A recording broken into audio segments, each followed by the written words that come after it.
by sharing a little bit of your personal story, allowing people into your world, does that enable, strengthen relationships?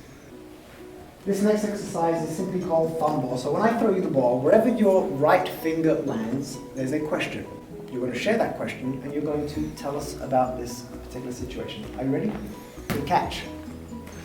Recall something surprising you learned in science or history. Don't look at Mama. I skipped a lot of classes. That's not true.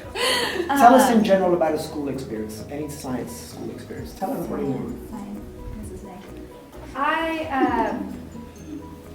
I had a teacher who was going through a lot, and we pretty much canceled class and just were real and talked about real life discussions. No, I learned more during that hour, and I remember that. That was in the 7th grade, and that carried on with me more than amoebas and all of the classifications that we also learned that year. How do you relate, Will? You know, you're talking about I talk to people about this all the time. Divorce is like almost a death. Yes.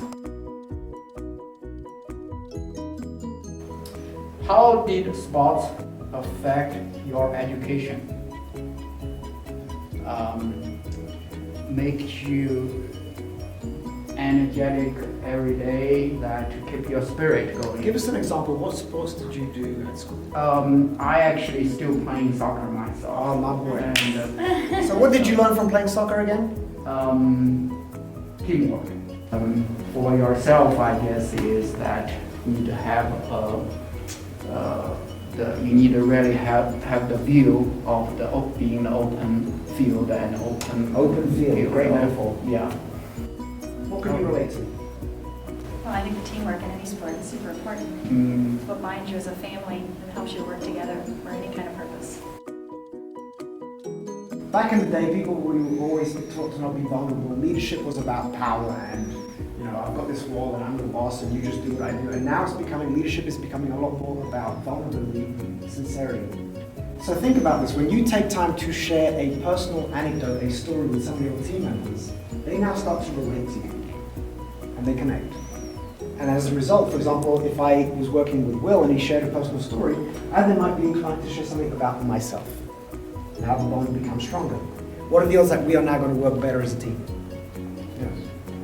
Because now he's my boy. You communicate, you connected. We've connected, we've communicated. Think about that when you go back to work. How vulnerable are you being with your team? How are you letting them into your world? How much do you care about their stories? And then try and find relatability.